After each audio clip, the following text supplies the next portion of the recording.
Habla el jefe de gabinete.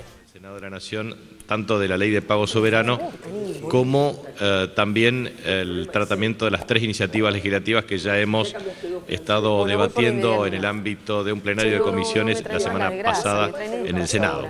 La agenda prevista para el tratamiento del Senado es el 3 y el 4 de septiembre, y en el transcurso de esta semana, o sea, mañana martes y el miércoles, también continuará su tratamiento. En el caso de tanto la Ley de Regulaciones de las Relaciones de Producción y de Consumo, conjuntamente con aquellas que establece el caso de la Ley de Observatorio de Precios, como así también las reformas desde el punto de vista de la Ley de Defensa de la Competencia, de Defensa del Consumidor, de Lealtad Comercial, serán motivo de tratamiento en la continuación del plenario de comisiones para el día de mañana, con la participación de Asociación de Usuarios y Consumidores. Hemos estado también en Corrientes y en Resistencia el día viernes participando en foros de debate con distintas organizaciones, desde el punto de vista de la representación, organizaciones no gubernamentales.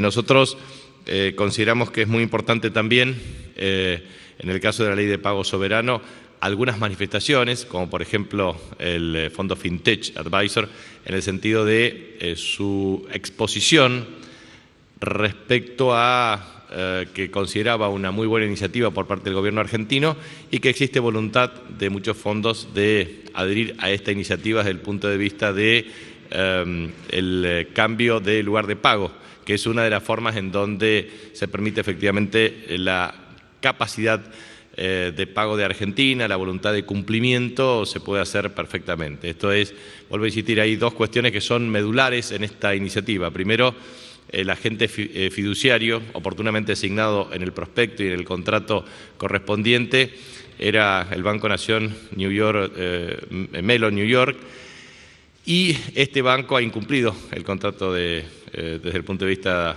fiduciario.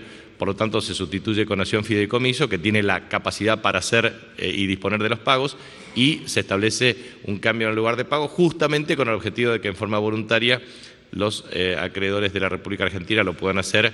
De esta manera es la forma en que el deudor cumple su obligación, como lo viene cumpliendo la República Argentina en forma sistemática, depositando los recursos correspondientes y mostrando lo que siempre ha mostrado, que es la capacidad y voluntad de pago, independientemente de las decisiones absolutamente infundadas e irracionales del juez Griesa.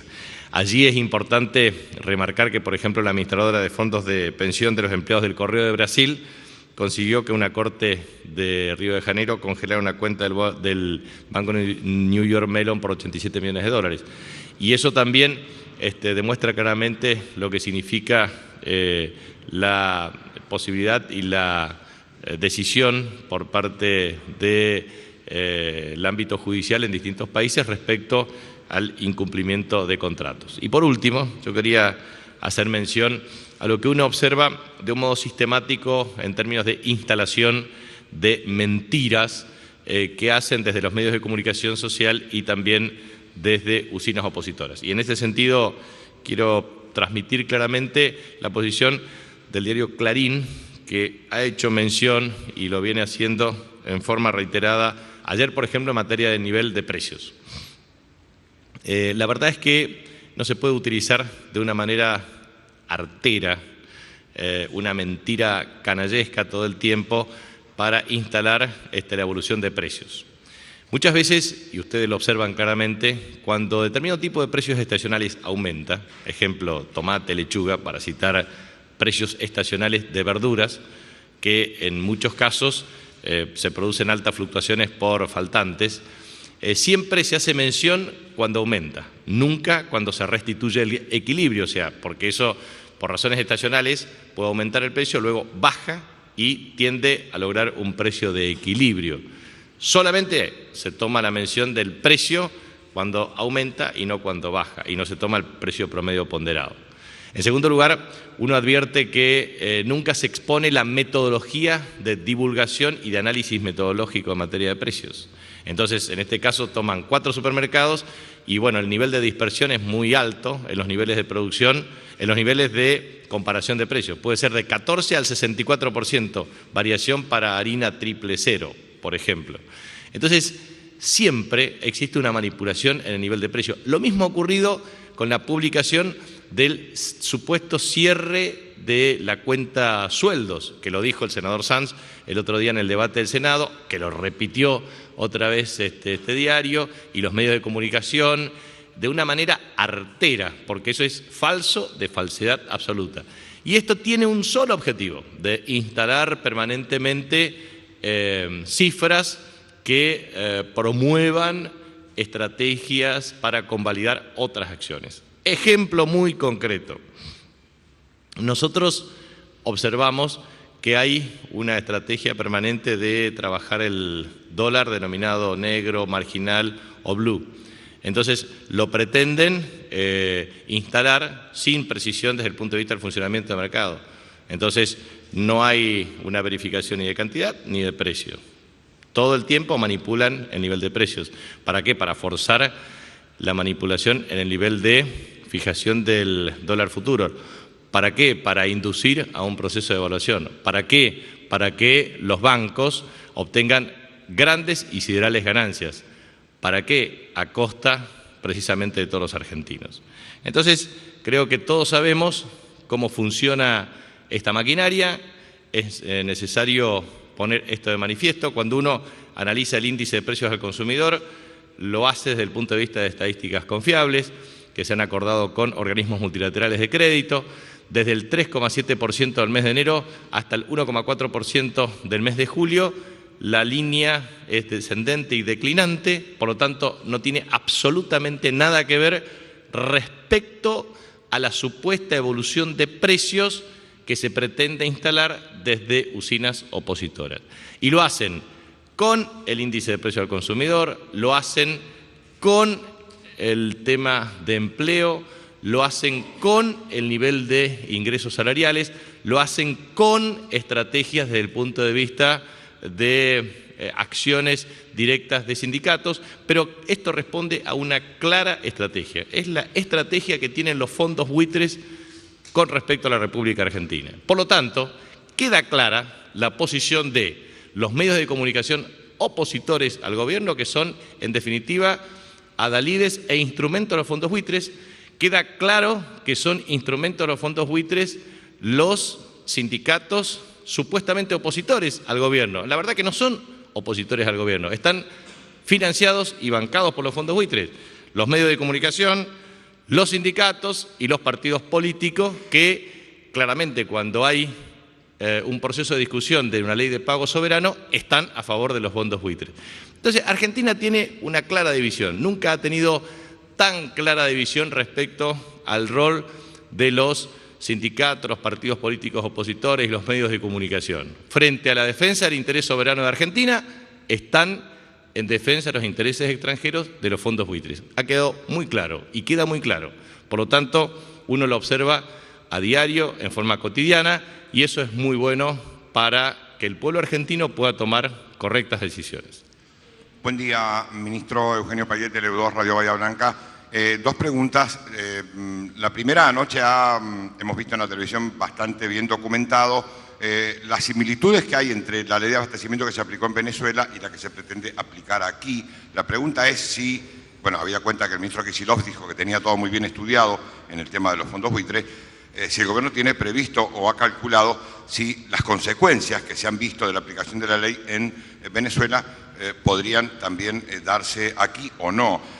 Y la segunda pregunta se me acaba de ocurrir a partir de lo que usted dijo.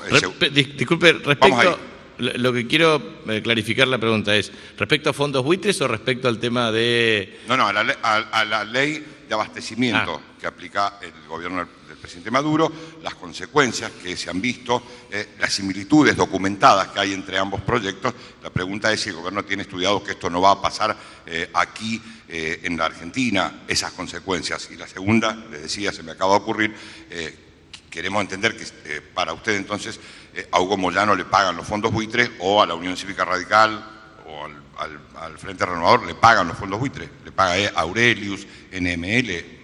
No cabe la menor duda de que actúan en consonancia con con la estrategia de los fondos buitres. Eso es lo que dije y lo que ratifico claramente. Actúan en consonancia con la estrategia de los fondos buitres. Si le paga o no ya es una cuestión, digo porque la verdad es que hay algunos que tienen tamaña vocación de ser extranjerizante que lo hacen gratis. Pero otra cuestión que tiene que ver con ley de abastecimiento. Lo quiero clarificar porque lo hemos dicho en el Senado de la Nación. Primero, todos los que han manifestado su oposición al proyecto nunca hicieron una crítica objetiva ni fundada respecto al articulado. La verdad es que solamente escuchamos eslogan de neto corte neoliberal, que respetamos desde el punto de vista ideológico, pero que en definitiva no forman parte del debate central de las iniciativas. Segundo, se planteaba una asociación supuestamente chavista de esta ley y realmente esta ley fue sancionada en el año 1974, cuando Hugo Chávez no era el líder político que fue y ni la envergadura que tenía.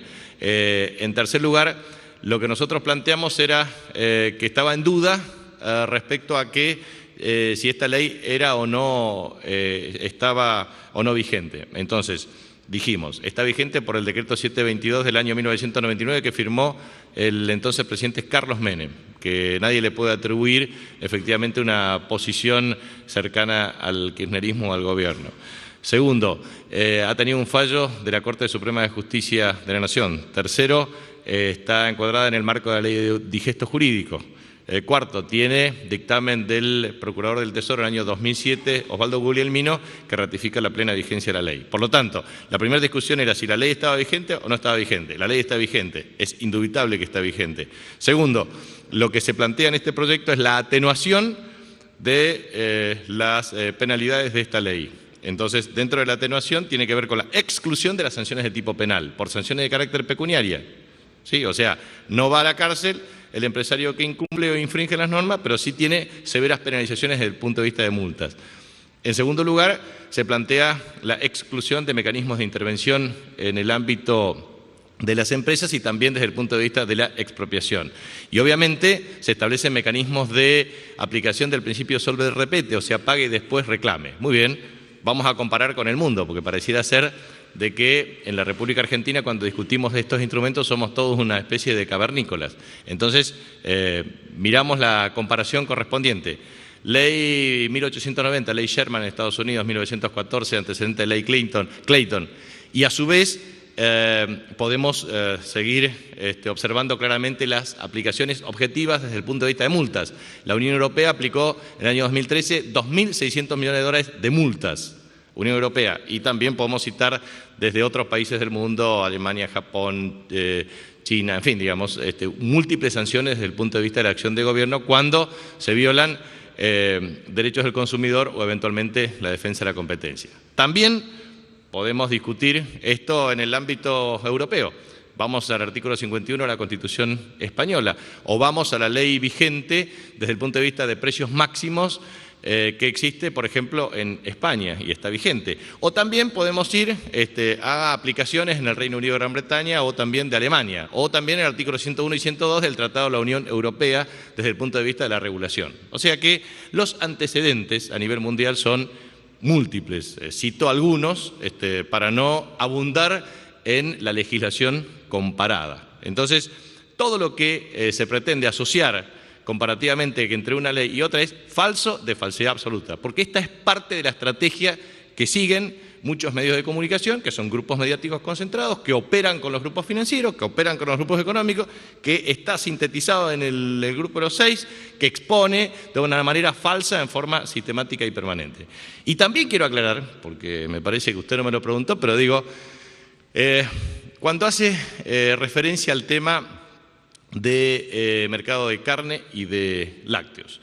Efectivamente, en el mercado de lácteos lo que vemos en los primeros 7 meses del año es un incremento en el volumen total de exportaciones respecto al mismo periodo del año anterior. Hay un monitoreo permanente desde el punto de vista de la estrategia de abastecimiento del mercado interno y de las exportaciones. Y hemos planteado claramente que en materia de carne, nosotros lo hemos dicho en el debate en el Senado, que efectivamente es necesario trabajar los mecanismos de corto, mediano y largo plazo para incrementar el volumen de producción. Entonces, el volumen de producción tiene la siguiente restricción. Primero, hay faena de animales con bajo kilo. Necesitamos incrementar sustancialmente. Primero, la restricción de la faena de animales de bajo kilo, no menos de 250 kilos.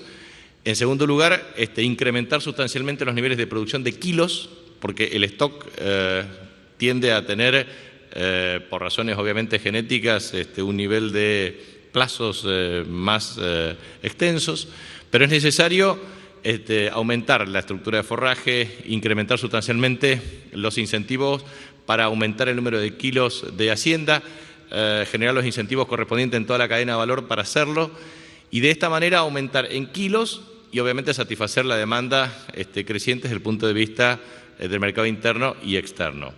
Hoy la Argentina del 100%, el 93% va al consumo interno y el 7% restante va al consumo externo, o sea, a exportaciones. Pero también es bueno pensar que estamos en el mejor precio doméstico de la hacienda, con lo cual los incentivos a la producción y a la oferta deberían ser inclusive mayores. Lo que pasa que objetivamente ocurre en la Argentina son tres restricciones. La primera es que hemos tenido 11 millones de hectáreas menos de superficie ganadera. Eso es producto de la sustitución de la superficie ganadera para otros cultivos agrícolas alternativos. Ejemplo, soja u otros. Eso es un primer problema y eso implica un efecto desplazamiento de la producción ganadera a otras zonas. Ejemplo, Chaco Formosa en detrimento de la pampa húmeda.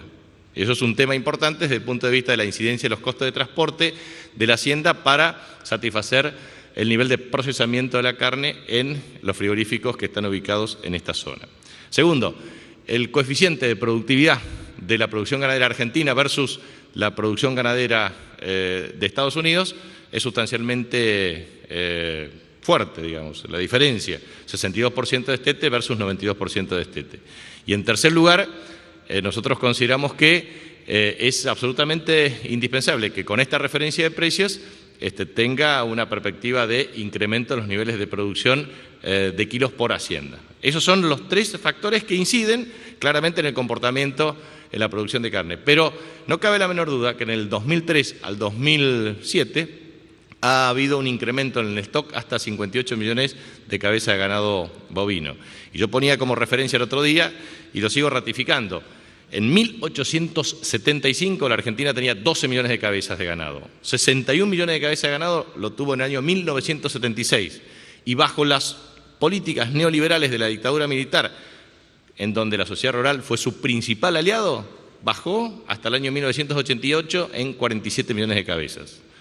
O sea, lo que quiero transmitir es que no hay una correlación directa ni con los derechos de exportación, ni con las políticas supuestamente intervencionistas del Estado, etcétera, etcétera, sino que hay una multiplicidad de condiciones para eso. Y a su vez es necesario observar que cuando hay incremento en los puestos de trabajo, 6,3 millones en los últimos 11 años, incremento en la tasa de salario real, producto de paritarias, e incremento en la capacidad y en el poder adquisitivo y de consumo de la población, aumenta la demanda doméstica. Por lo tanto, obviamente hay una disputa respecto a los saldos exportables.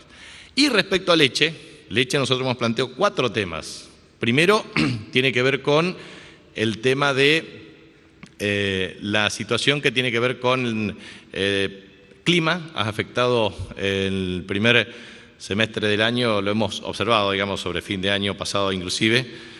Hemos tenido altas temperaturas, que implicó reducción de la tasa de productividad. Segundo, las consecuencias de lluvias, que también con anegamientos produjo serios trastornos desde el punto de vista de movilización de hacienda y leche. En segundo lugar, Argentina tiene 1,8 millones de vacas lecheras, debería tener 2,5, por lo tanto hay que incrementar sustancialmente el nivel de producción. Tercero, debe expandirse la cuenca lechera tiene que tener una expansión no solamente en las zonas centrales, sino en otros lugares, para reducir sustancialmente la incidencia de costos de flete de distribución y mejorar los mecanismos de distribución en el mercado interno. Cuarto, se ha establecido un mecanismo de líneas de financiamiento crediticia precisamente para reducir el costo de acceso a capital de trabajo. Y por último, es necesario compatibilizar la demanda externa, que va a seguir siendo sostenida, y el rol que tiene la República Argentina en el mercado mundial. Nosotros somos quinto exportador de alimentos en el mundo, pero a su vez séptimo en materia de lácteos. Ahí tenemos leche cruda, leche en polvo, en general, digamos, distintos indicadores, pero lo importante es que tenemos esta posibilidad para hacerlo. Entonces, lo que quiero ratificar con esto es que muchas veces existen reuniones en la Secretaría de Comercio para el monitoreo en los niveles de abastecimiento del mercado interno, carne y lácteos, y un mecanismo para ver, pari passu, el abastecimiento del mercado interno y la demanda externa. Pero la verdad es que todos los objetivos y todas las metas y todas las estrategias que pretende impulsar el gobierno es incrementar los volúmenes de producción que nos permita satisfacer no solamente la demanda interna, o sea, el mercado interno, la mesa de los argentinos, sino también propender a incrementar la capacidad de abastecimiento del mercado externo, porque Argentina hoy alimenta a 400 millones de seres humanos del planeta y deberíamos alimentar más seres humanos y eso significa más producción. Y en ese sentido tenemos que compatibilizar estas cuestiones. Ahora, lo que no vamos a hacer es permitir que los vivos de siempre se apropien del excedente de la cadena de valor, porque eso es lo que no quieren. O sea, acá hay un gran problema de Argentina, es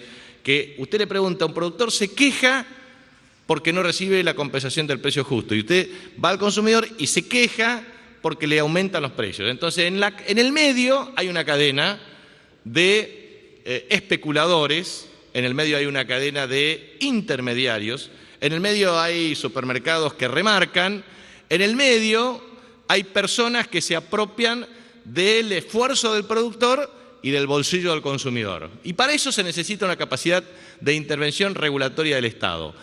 El libre mercado, como muchos pretenden estos grupos concentrados desde siempre, en realidad lo que demuestra es que se llenan la plata a los bolsillos los mismos de siempre. Entonces lo que tenemos que quebrar es esa lógica.